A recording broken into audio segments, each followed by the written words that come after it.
بسم الله الرحمن الرحيم حميم والكتاب المبين إنا جعلناه قرآنا عربيا لعلكم تعقلون وإنه في أم الكتاب لدينا لعلي حكيم أفنضرب عنكم الذكر صفحا أن كنتم قوما مسرفين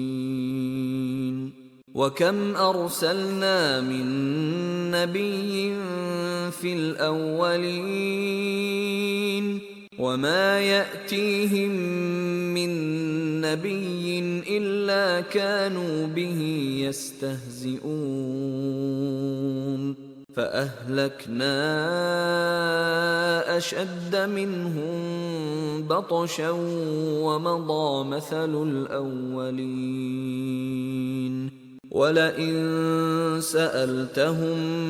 من خلق السماوات والأرض ليقولن خلقهن العزيز العليم الذي جعل لكم الأرض مهدا وجعل لكم فيها سبلا لعلكم تهتدون والذي نزل من السماء ماء بقدر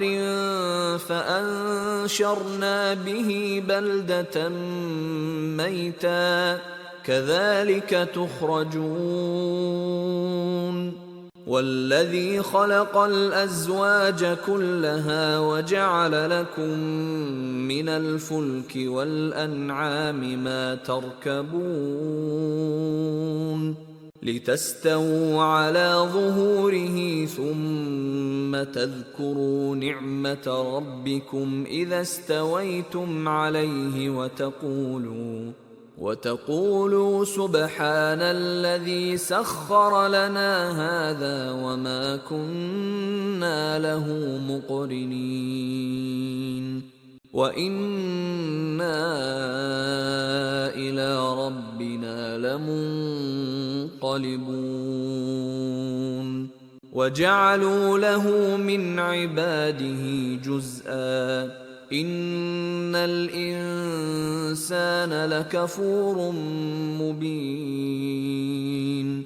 أم اتخذ مما يخلق بنات وأصفاكم بالبنين وإذا بشر أحدهم بما ضرب للرحمن مثلا ظل وجهه مسودا وهو كظيم أومن ينشأ في الحلية وهو في الخصام غير مبين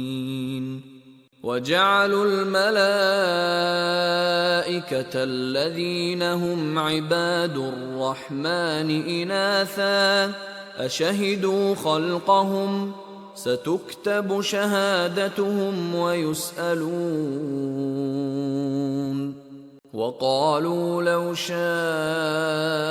الرحمن ما عبدناهم ما لهم بذلك من علم إن هم إلا يخرصون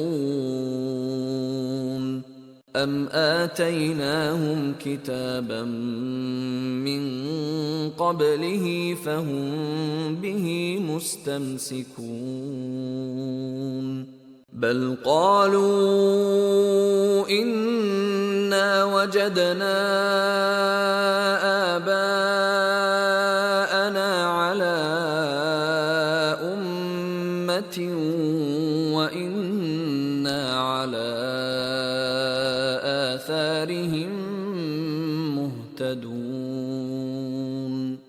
وكذلك ما أرسلنا من قبلك في قرية من نذير إلا قال مترفوها